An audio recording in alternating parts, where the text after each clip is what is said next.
Out of Left Field is brought to you in part by Coordinated Health, Hazleton Campus. Hello everyone, I'm Ken Cara, and I really appreciate you taking some time out to watch Out of Left Field, the show that takes a different look at local sports. There's nothing like an encore presentation. After the curtain closed on an amazing 2017-18 season for the Hazleton Area High School basketball teams, they came back out and gave the fans what they wanted, a few more dunks and dazzling plays, all for a great cause. Samantha Neiman has been working in the Hazleton Area School District for 15 years. She interacts with a lot of students, and many of them know her story. Neiman lost her son to suicide, and she devotes a lot of her time to suicide prevention. After the school's girls and boys basketball teams both brought home district championships in 2017-18, Neiman had an idea for an exhibition game to help the group she works with, called Help Stop the Silence. The Cougars and Lady Cougars jumped at the opportunity. Sam, the person that organized it, her daughter plays on the AAU team that I coach. So I knew about this. She asked me about it. She asked me if it would be a good idea, and I was like, yeah, for sure. I'm sure we'd all be interested. So we ended up in a group message talking about it. I'd really like to come out and support this cause for Sam. Sam's such a wonderful person. She's very dedicated to what she does, and I just love to help her out and get all the community together and have a good time. There's a lot of people that look up to us and especially want to see us play again, and I thought that when I talked to her about it, this would be a great chance for a lot of people to come out and see us play again. And also, obviously, it's for a great cause and shows a lot of people that we're not just like, the game isn't just for basketball. I mean, it's for people to come see us, but it's also for the cause and to show people that we actually care. And so the Hazleton Area School District ended May, Mental Health Awareness Month, with the first ever Cougars Dunk Depression charity basketball game.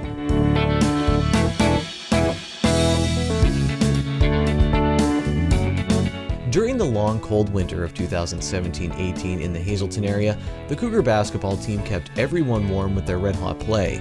No one wanted to miss a Jeff Jam, a Josh J, or a Demir dunk. You get the point, they were good. Then on the weekend of March 4th, the Cougars and Lady Cougars took over the region. Joe Gabbio's team caught fire in the playoffs, beating Williamsport by 21 in the semis and Scranton by 15 to win the PIAA Districts 2/4 Sub-Regional Championship. The night after that triumph, the boys also beat Scranton for the crown on their way to a deep state playoff run that ended in the semifinals. They are absolutely good to promote things as well. They are so looking forward to this on so many levels, you know.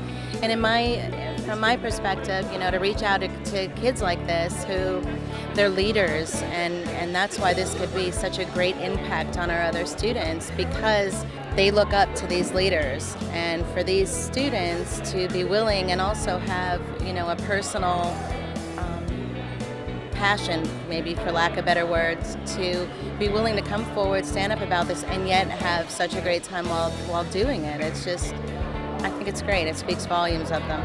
The Cougars Dunk Depression game was a great way to end the season and a massive opportunity for the boys to silence some trash talkers. Do you think there's some teachers who actually think they could compete with you guys? Yeah, I think there's a bunch of teachers who think that. Like the whole season, they're like, you wouldn't last playing with us, so. You worried about any of them? Is there any one teacher you look at and you think, okay, I might have a problem with, or no, you're just very confident? Absolutely not. Like, they're all old. Like, they all have back problems, knee problems. This is how the game works. The girls will play the female faculty in the first and third quarters, and the boys will square off with the male faculty in the second and fourth quarters. Hazleton Area High School principal Rocco Petrone weighs in on the matchup. Well, I'm a little bit worried about the faculty, to be honest with you. I just hope that there's enough time that they could regather themselves in between plays and keep up with this youth.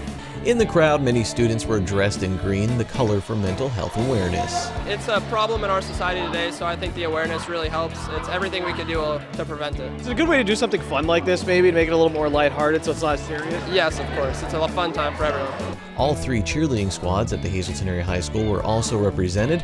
They found out about the game on social media and wanted to help out. We wanted to do this because this is an issue that kind of affects like a lot of people in our generation, and we wanted to get rid of the stigma and just get the word out about it. On the court, all the teams put on a show. As expected, the students wowed. The boys' head coach, Mike Joseph, was lights out and had a huge chunk of the faculty's points. Christina Mentler dazzled for the female faculty team, and some of the Lady Cougars' assistant coaches also turned some heads. It's fun. We don't get an opportunity to practice too much with them because we're coaching them, but it's a blast when we get to push them around a little bit in there and play against them, because we're a little bit older, we're a little wiser, so we get to bump them around a little bit. That's what I kind of thought too. Because I even saw Coach Joseph doing it. I was like, maybe the coaches will try to play smarter than just trying to run around out there. Yes, yeah, we tried. We were trying to box them out because we knew that they were faster than us at times. So. In the end, the students won 74-70, but the MPP, or most popular player, was Carlos Rivas, an assistant coach for the boys team and a bilingual liaison in the Hazleton Area School District. Who are you looking forward to playing the most? I think Carlos, Coach Carlos. Okay. He's the translator here. And he's not the one that talks the most, but he's probably the best teacher out of all them. Him and Coach Joseph are. Which faculty member do you want to see out on the court the most tonight, and why? Obviously Carlos, because he gets really involved with the students and he acts like he's one of us half the time. He's just really friendly. Rivas says he did feel some pressure with so much support, but being a coach, he had some insider information on the opposition. Did you know some of the tendencies that maybe Jeff have or Josh have? And was there any way to exploit anything? Jeff Planus can't shoot and Josh Simon can't play defense, so I went 6 for 8 from the three-point line. again, nobody was guarding him. I have the school record. Nobody was guarding him. Josh is also 6'8", that's why he got the school record. But seriously, Rivas says he'll miss the seniors from this team. After the final buzzer, everyone made their way to the exits, but the gym was far from silent. The message from the game and Mental Health Awareness Month echoes loud and clear throughout the Hazleton Area School District. Oh, this is really important. These kids got to understand that they're not alone. They have to. They could talk to any adult, any friends, and we have a lot of support in our school that we can help out every single day. It is important making it visible because most people with depression and everything, they're not visible. They're invisible to everybody else. And for us doing this, I'm just happy. I'm happy to do this for them. I think they're hearing us. Yeah. I definitely think they're hearing us. I'm grateful for the fact that I, like Carlos, also work here at this school. I'm around here with these kids every single day. And I have the opportunity to try and make that impact, share my words in hopes that one of them hears me. And like you said, when you hear them, repeat it or, you just have a sense of understanding that they're hearing what we're saying to them. And when this all first started, it was so difficult, to be able to say the word depression, to say the word suicide. It almost felt like you weren't allowed to. And it was so uncomfortable. Now it's becoming part of everyday language.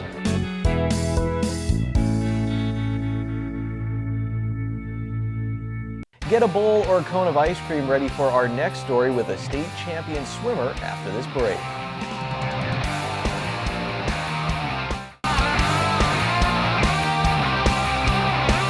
Out of Left Field is brought to you in part by Coordinated Health Hazleton Campus. Welcome back to Left Field. I wanted to do a fun story with Marion Catholic state champion swimmer Danny Berlitz. I thought about challenging him to a race in the pool, but I'm tired of getting beat on this show, so I thought I know what I can do better than Berlitz: eat.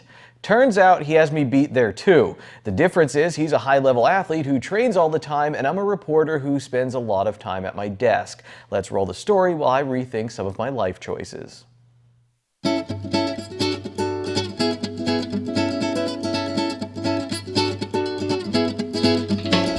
I'm gonna get a small vanilla and dipped in cherry, please.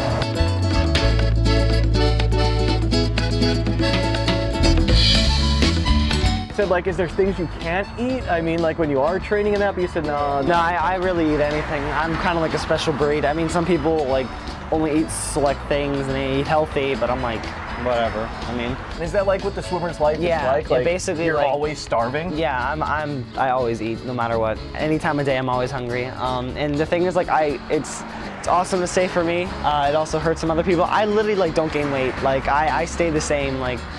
It's bad. So that someone like me right now, I used to like Danny a lot. Now I don't know how I feel about that, but I'm not swimming all the time. And dude, your brother's an athlete too, playing football, wrestling, I think. Yeah. You're always eating. What's your house like? Do they keep food in the fridge? Yeah, we have this little cabinet, and it's stocked with all kinds of food you can think of: cosmic brownies, cereals.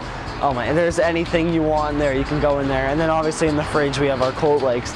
It's amazing. It's all food. It's the biggest meal you remember, just in general. So at McDonald's, there's this thing called the bundle box. It's 2 Big Macs, 2 cheeseburgers, 2 medium fries, and 10 chicken nuggets. I had one of those after a meet. Oh my God. You ate the whole best thing, yeah, the best thing I've ever had in my life. So good. Bundle box, which is probably built for 2 or 3, Yeah, more. yeah, it's probably been built for like 2 or 3, yeah. A family, but not a family of Berlitzes. Let's talk swimming. We've been talking about food this whole time. And let's talk about your decision. Division I, you're gonna go to Auburn. And I said I would think I was at the beach or we were away somewhere. My wife saw it and she's like, oh, Daddy's going to Auburn. And I said, I saw him with a Michigan shirt on, a Michigan hat one time. Life changes. I mean, what happened and what kind of led you to Auburn? You know, distance and stuff wise, the flight, if you would fly from Wilkes-Barre to Atlanta, it's an hour and a half, and then it's about an hour drive from Atlanta to Auburn. Okay. So just distance-wise, it's kind of like better and more accessible for me to, if I wanted to come home, if I ever was homesick, if my family ever wanted to come down and visit me, it's just a lot easier. And team, like the team, Auburn has, what they did was they wiped their whole staff basically, and they built it with this whole new like incredible mega staff. They hired all these new people, and they're rebuilding, and I want to be a part of the rebuilding process to try to get them on the map so other people come. And that's really about it. I mean, it was just a better fit for me.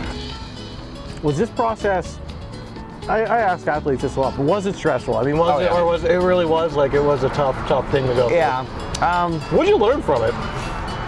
Be patient. Yeah. Don't be too patient, but be patient, because all these opportunities could come around the corner. You might not even know. Like I said with Michigan and Auburn, I was with Michigan since I was like 8 years old, and now I'm committed to Auburn. Just things happen, and don't always stick to one decision, because there's other opportunities that can help you and that are way better for you. And you got to open your eyes and just look around. What did Auburn like about you? I mean, when they were kind of recruiting you, what did they really see in you? I mean, obviously you have that talent, but I mean, was there anything specific there, like, Danny, this is why we feel, were they like, we could build around you? Really, they recruited me because they have a lot of improvement. I haven't lifted ever, unlike a lot of other people. The distance yardage that I do in my practices is a lot different. Like, I have this much space to improve while other people only have this much space, and it's because of the training that I'm doing. I'm not saying the training that I'm doing about now is bad, because it's good, obviously, but I have so much more to improve than other people because I haven't lifted at all. I don't do a lot of yardage sets. I don't do 2 practices in a day. Like, I have that much to improve, and I feel like I'm an all-around swimmer. Like, I could do I could do distance free. If I really wanted to, I could do sprint free. So they could really build, they can just make a team, not around me, but like with me in it, and just like make like an all-star team. Is there a reason you weren't doing that stuff now, or it was just kind of like, this is working for me, and I know that there's these things out there? The reason I've been staying with it, are you talking about the training? Yeah, like with the training you're doing now. Yeah, the training, I like to stay like shallow and like not very like in-depth and everything, because I feel like if I stay like this for now, big things are gonna come when I start lifting and I start doing doubles and I start upping the yardage and I start upping the intensity. And I'm just gonna keep like getting better and better. While other people, they've already been at that level for so many years, they're probably just gonna like start, it's called plateau. It's kind of just like flatline. So I feel like I'm just gonna get better and better. So what you're saying is we haven't seen the best of Danny Berlitz yet. Like, there's a whole new level to get to. How much does it change during the race too? I think when I watch swimming, and I'm a sports reporter, I should be thinking more in depth, but I'm like, well, I'll just go faster and catch this guy. But I mean, how much is changing in the water when you're like, all right, he got out a little bit faster than I thought he was, so now I'm gonna do this. Do things change like that, or is it I'm just gonna keep swimming how I swim? For me, it's usually just, I gotta swim how I swim. Yeah, I usually just do my thing. I know what pace I wanna hold, I know how it feels, I usually just do my thing. There are certain times when people go out slow or fast, and I'm kind of like, whoa, like, oh, hi, or oh, bye. Yeah, like, it's different, but don't let that get in your head. No, exactly. Last thing that I really want to ask you is, let's talk about War Dam Eagle. What is that? So what happens is, before every football game, they release an eagle, and they used to say, and like the screech that he makes is War Eagle. And just to add a little emphasis to it, it's War Damn Eagle. So WDE is usually what it is. I'm glad I know. I always saw it everywhere, and I Yeah. saw like you standing next to the sign. Now I know. Yeah. Well, Danny, I know your time is very valuable and limited, so I appreciate you coming out here today, having some ice cream. War Damn Eagle. Follow Danny Berlitz. Remember, he's got one more year in hometown, so make sure you're following his career. Coming up, we learn about goalball, the sport made for athletes that are blind or visually impaired.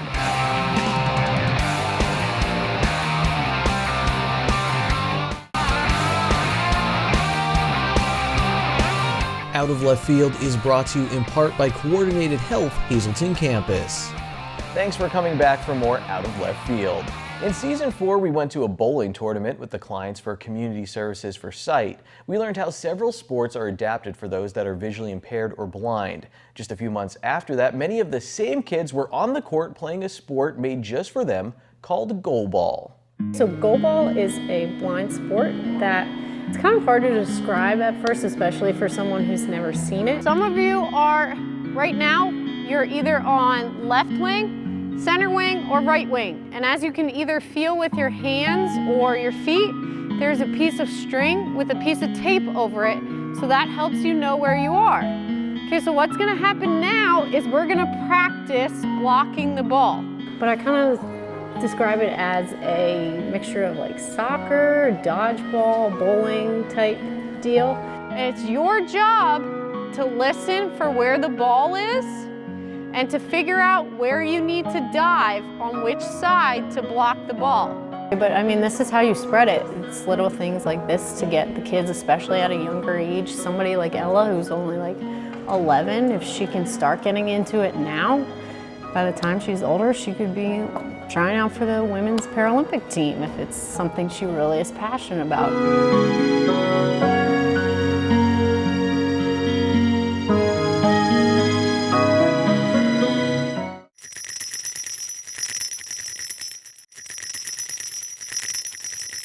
The goalball itself, if you can hear it, this one's a little low, but there's bells inside the ball, and it's a pretty hard ball, as you can tell. It's hollow, and then it has the bells inside, so the players know.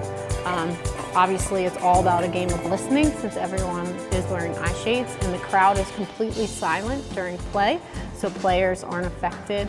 And then there's all types of rules that go along with the game to make it what it is. The bells started ringing for goalball in 1946 when an Austrian named Hans Lorenzen and a German named Seth Rendell invented the game to help World War II veterans who lost their eyesight. The sport made its Paralympic debut in 1976. Rachel Lovell is an adaptive physical education teacher at St. Lucie Day School for children with visual impairments in Philadelphia. She got involved with goalball around 4 years ago.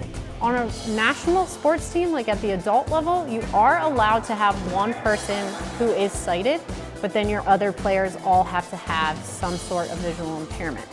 At the youth level, I've seen kids from 5, 6 years old up to adults who are 60 play the sport. So again, it is for everyone. It is, of course, centered towards people who are visually impaired, since they don't have necessarily the other sport opportunities.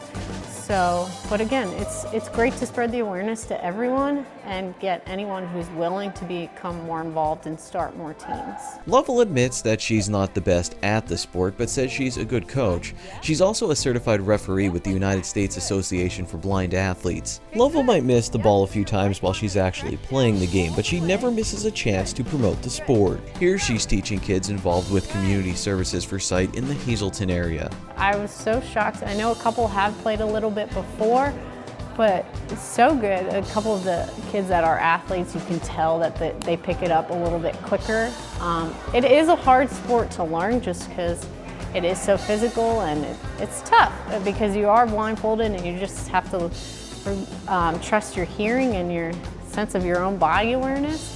But they did great. I mean, they got so into it. They all keep asking when we can play more, so that's what it's all about. Goalball is played with 3 team members on the court at one time. The offense tries to throw the ball into their opponent's goal. The official goal size is over 29 feet long and over 4 feet high. The defense listens for the ball and tries to stop it. There are two 12-minute halves in a game. This was just an introduction for the kids at Community Services for Sight, so the game wasn't timed, but the players seemed to love every second of it.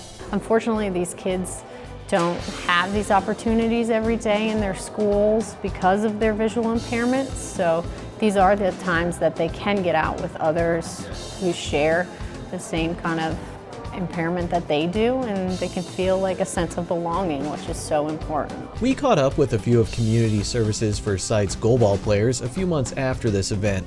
During Camp Sight, they were having a blast at Country Heart Farm, but they still had lots of room in their hearts for goalball. Were you ever nervous with the ball coming that way, or you're just like, you know what, I'm just going to throw my body out there and stop the ball? I wasn't nervous at all. I was just going to throw my body out there, and then I was just going to roll it like that, and then throw it like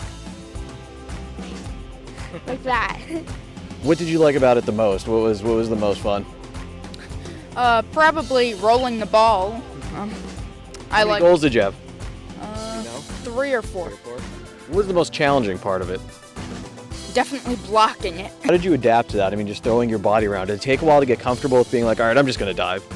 I mean, yeah, every time I thought blocking the ball, I thought like, I'm going to dive and hurt my head.